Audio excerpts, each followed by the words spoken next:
जो गरीबों को, किसानों को, मजदूरों को, छोटे व्यापारियों को, बेरोजगार युवाओं को मदद करने में अपनी पूरी शक्ति लगा देती है। दूसरी तरीके की सरकार होती है जो चुने हुए अरबपतियों को, अदानी जैसे लोगों को मदद करने में कोई कसर नहीं छोड़ती। यही दो तरीके की सरकारें होती हैं।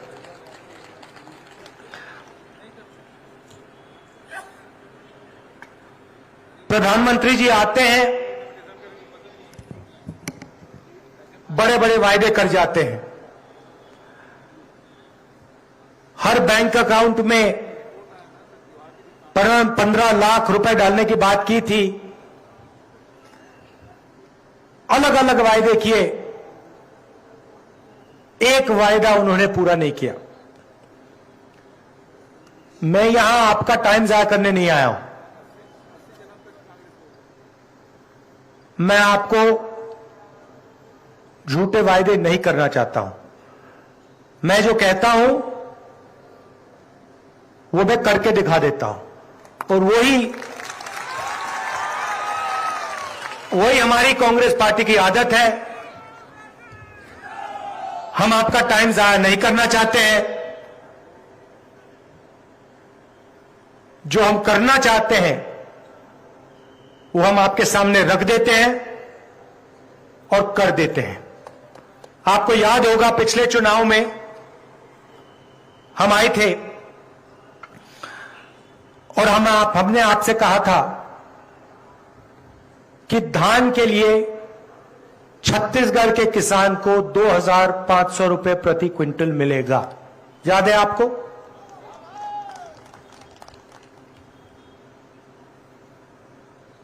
आज क्या रेट पे मिलता है आपको? तो ये क्या हुआ? वायदा हमने 2,500 का किया था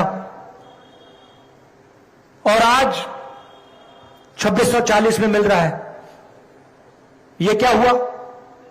ये क्यों हुआ? क्योंकि हमारी नीयत साफ है। हम जानते हैं कि जो 5 साल पहले 2,500 रुपए था वो आज के लिए कम होगा। इसलिए आपको कहने की जरूरत भी नहीं पड़ी, हमने उसको बढ़ा दिया। और आप देख लेना, ये आज 2,640 है,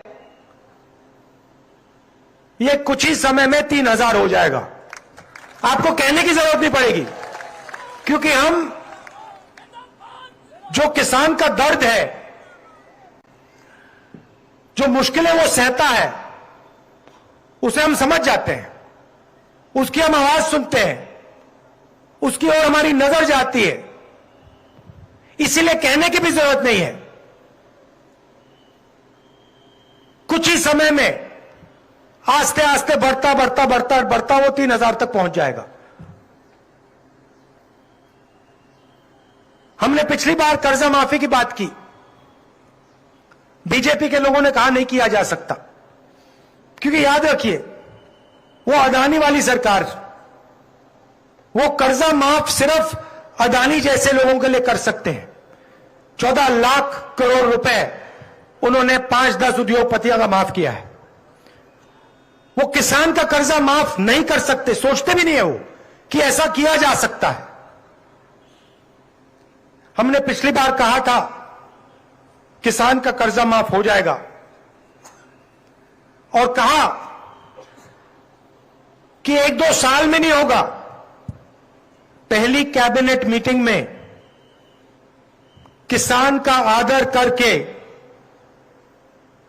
उसकी इज्जत रख के हमारा पहला निर्णय, दूसरा नहीं पहला निर्णय, किसान की कर्जा माफी होगी, और हमने कर दिया। 19 लाख किसानों को फायदा मिला, 10,000 करोड़ रुपए हमने कर्जा माफ किया। सारे लोग जानते हैं। और यही वायदा मैं आपको फिर यहां से कर रहा हूं कि जैसे हमने पिछली बार किया था वैसे ही हम फिर से छत्तीसगढ़ के किसानों का कर्जा माफ करने जा रहे हैं।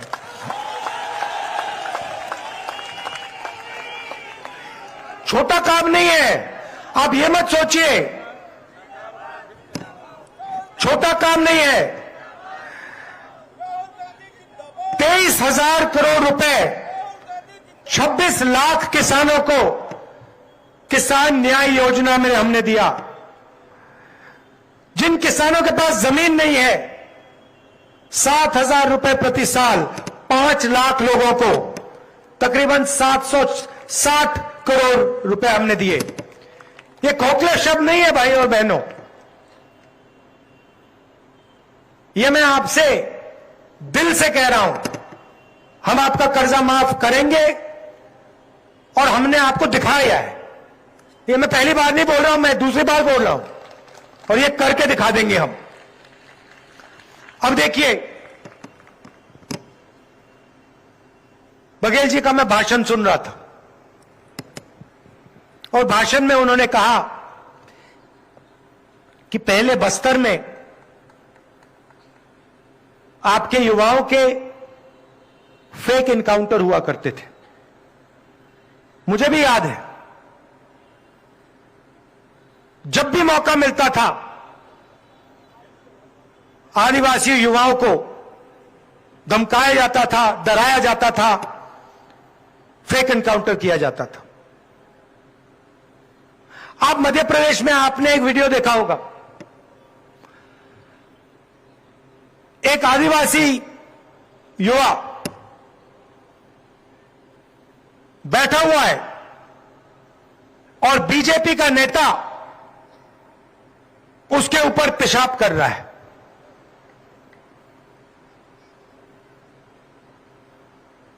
आप सोचिए, एक आदिवासी बच्चा वहां बैठा हुआ है और वीडियो कैमरा पर बीजेपी का नेता उसके ऊपर पेशाब कर रहा है।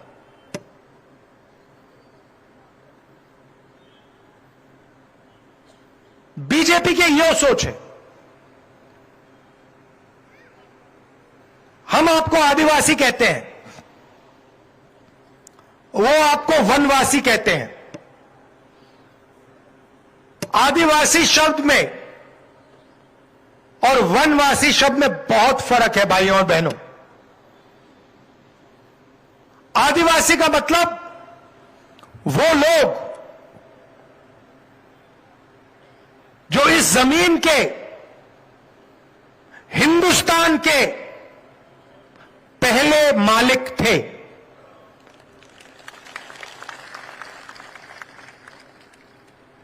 मतलब ये जो पूरा का पूरा देश है जिसको हम हिंदुस्तान कहते हैं, इसके ओरिजिनल मालिक आदिवासी लोग हैं, आप लोग हो। शब्दों के पीछे बहुत कुछ छुपा होता है।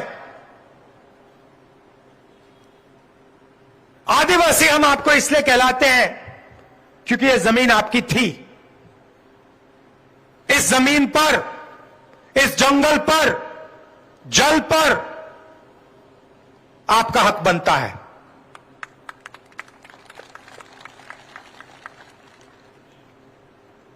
इसीलिए हम पैसा कानून लाए, इसीलिए हम आदिवासी बिल लाए, इसलिए हम आपकी जमीन आपको वापस लौटाते हैं, इसीलिए हम आपको आदिवासी कहते हैं।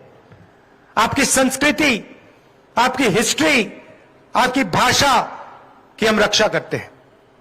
दूसरी तरफ वो आपको वनवासी कहते हैं। भाइयों और बहनों, वनवासियों का कोई अधिकार नहीं बनता।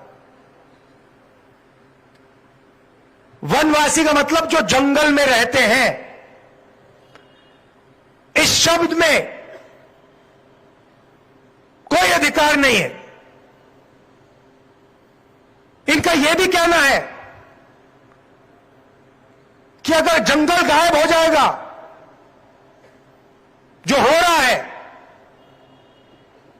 तो आदिवासी सड़क पे भीख मांगेंगे। हमारा कहना है कि आदिवासी हैं, जमीन आपकी, जंगल आपका, जल आपका, पहला हक आपका बनता है।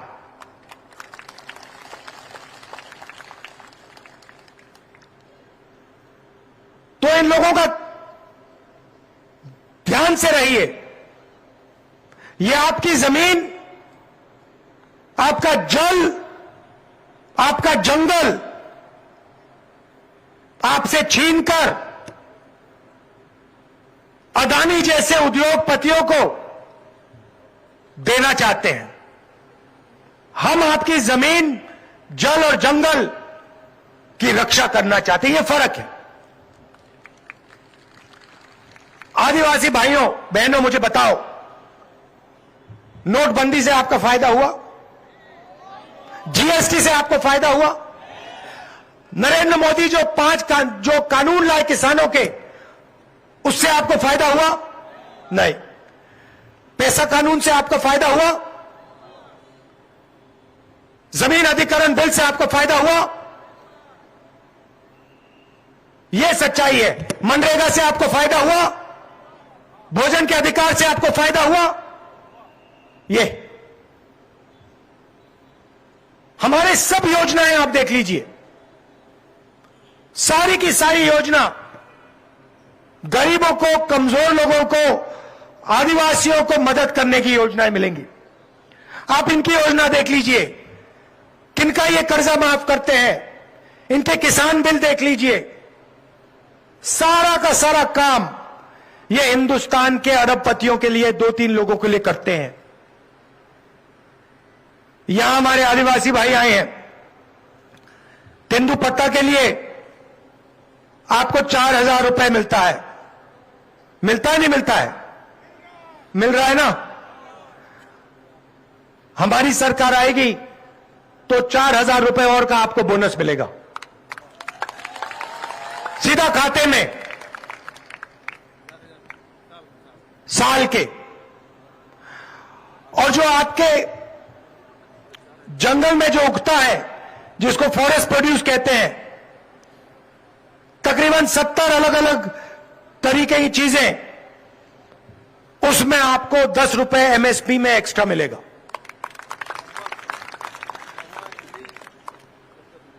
महुआ, इमली, बाकी चीजों में। अब चलिए भाषा की बात करते हैं। बीजेपी के नेता जहां भी जाते हैं वो हिंदी की बात करते हैं। वो लोगों से कहते हैं, भैया देखो, छत्तीसगढ़ी मत सीखो, अंग्रेजी मत सीखो, हिंदी सीखो। हमारी सोच बिल्कुल अलग है। हम चाहते हैं कि आप हिंदी सीखो, मगर हम यह भी चाहते हैं कि आदिवासी युवा छत्तीसगढ़ी भी सीखे और उतना ही जरूरी अंग्रेजी सीखे। अब आप पूछोगे 3 भाषाओं की क्या जरूरत? हिंदी, छत्तीसगढ़ी और अंग्रेजी। मैं आपको बताता हूं, अगर आपको छत्तीसगढ़ में किसी से बात करनी है, छत्तीसगढ़ में व्यापार करना है, छत्तीसगढ़ी चलेगी। अगर आप यूपी जाओगे, बिहार जाओगे, दिल्ली जाओगे, तो हिंदी काम आएगी। और अगर आप किसी दूसरे देश के व्यक्ति से बात करना चाहते हो, किसी दूसरे देश में जाना चाहते हो, किसी दूसरे देश में बिजनेस खोलने का सपना देखना चाहते हो, कॉल सेंटर में काम करना चाहते हो, तो अंग्रेजी की जरूरत पड़ेगी।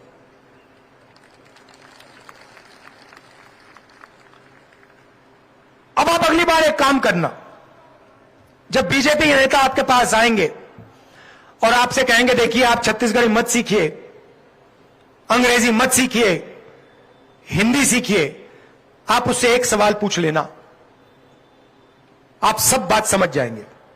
आप उससे सिर्फ यह पूछना, भैया एक बात बताओ, आप हमें कह रहे हो कि हिंदी हम सीखें, अंग्रेजी ना सीखें, आपके जो बच्चे हैं क्या इंग्लिश मीडियम स्कूल में जाते हैं या हिंदी मीडियम में? सारे आपको बोलेंगे भैया हमारे बच्चे तो इंग्लिश मीडियम में जाते हैं। भाइयों और बहनों, वो आपको अंग्रेजी नहीं सीखना देना चाहते। क्यों? क्योंकि वो चाहते हैं कि आप अंग्रेजी ना बोलो, आप अच्छी नौकरियां ना पाओ, आप दूसरे देश के व्यापारियों से बात ना कर पाओ, आप सॉफ्टवेयर इंजीनियर ना बन पाओ, आप कॉल सेंटर में काम ना कर पाओ, आप इंजीनियर ना बन पाओ, आप लॉयर डॉक्टर ना बन पाओ। इसीलिए हमने पूरे के पूरे छत्तीसगढ़ में अंग्रेजी स्कूलों का जाल बिछा रखा है और हम यहां नहीं रुकेंगे।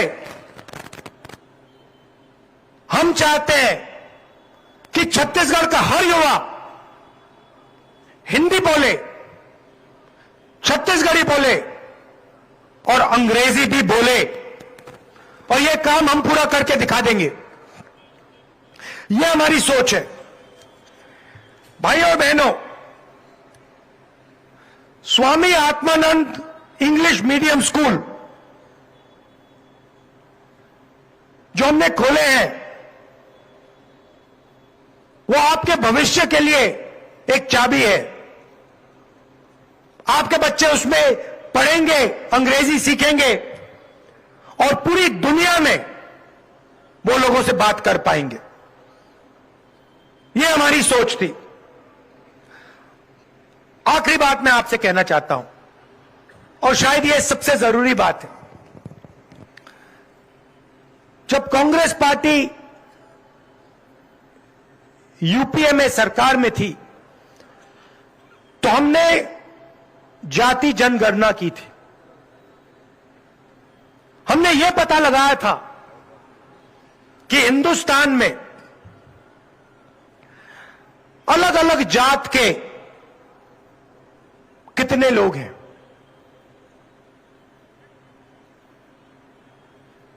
पिछड़े कितने हैं, उनमें अलग अलग कौन सी जातें हैं, उन जातों के कितने लोग हैं, आदिवासी कितने हैं, उनमें कौन कौन अलग अलग लोग हैं, उनकी आबादी क्या है, दलितों में कौन सी अलग अलग जातें हैं, उनकी आबादी क्या है। यह हमने जाति जनगणना में काम किया। बीजेपी ने जो हमारे आंकड़े निकले थे, उनको छुपा के रखा हुआ है। आपकी आबादी की सच्चाई नरेंद्र मोदी और बीजेपी आपको नहीं बताना चाहते। अब आप पूछोगे क्यों, क्या फर्क पड़ता है?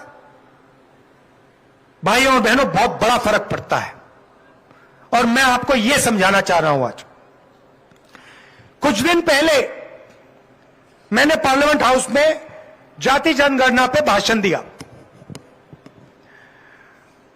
और मैंने वहां एक सवाल पूछा। मैंने पूछा कि इस देश में आदिवासियों की, दलितों की, पिछड़ों की कितनी भागीदारी है। हम सरकार चलाते हैं, बजट पास करते हैं, बजट के बारे में निर्णय लिए जाते हैं। मैंने सवाल पूछा, भैया ये जो बजट का पैसा बांटा जाता है, इसमें आदिवासी लोग, पिछड़े लोग, दलित लोग कितने निर्णय ले रहे हैं? यह सवाल। क्यों? क्योंकि हम जानते हैं कि हिंदुस्तान में सबसे ज्यादा दलित, आदिवासी और पिछड़े लोग हैं। भाइयों और बहनों, हिंदुस्तान की सरकार को राज्यसभा और लोकसभा के एमपी नहीं चलाते। हिंदुस्तान की सरकार को 90 अफसर चलाते हैं। आईएएस के अफसर हैं, इनको हम secretary to government of India कहते हैं। ये हिंदुस्तान की सरकार के सेक्रेटरीज कहलाते हैं। ये सरकार को चलाते हैं। उनके साथ सबसे सीनियर अफसर कैबिनेट सेक्रेटरी कहलाता है। ये लोग मिलकर हिंदुस्तान की सरकार को चलाते हैं। ये सारे के सारे निर्णय लेते हैं। तो जैसे छत्तीसगढ़ में ये आवास योजना का पैसा नहीं भेज रहे हैं, इन 90 लोगों ने निर्णय लिया है। तो मैंने सवाल पूछा, पार्लियामेंट हाउस में पूछा, नरेंद्र मोदी जी और बीजेपी के लोगों से पूछा कि इन 90 लोगों में से आदिवासी कितने हैं, पिछड़ी जात के कितने हैं, दलित कितने हैं?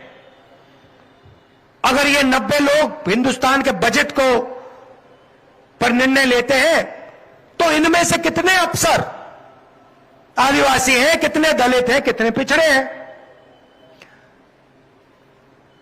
जवाब आया, मजेदार जवाब। बीजेपी ने नहीं दिया, मैंने आंकड़ों से निकाला। भाइयों और बहनों, 90 में से 3 अफसर ओबीसी के हैं और 3 अफसर आदिवासी, और वो भी छोटे छोटे कामों में लगे हुए हैं। जो मेन बजट है उसका सिर्फ 5% आदिवासी अफसर निर्णय लेते हैं। और अगर आपको 5% ज्यादा लगा तो फिर मैं आपको बताता हूं कि आदिवासी अफसर उसमें से 0.1% निर्णय लेते हैं। मतलब आपकी हिंदुस्तान की सरकार में कोई भागीदारी है ही नहीं। मतलब दूसरे तरीके से बताता हूं, अगर हिंदुस्तान की सरकार 100 रुपए खर्च कर रही है, तो आदिवासी अफसर 10 पैसे का निर्णय ले रहे हैं। इससे बड़ी शर्म की कोई बात हो ही नहीं सकती।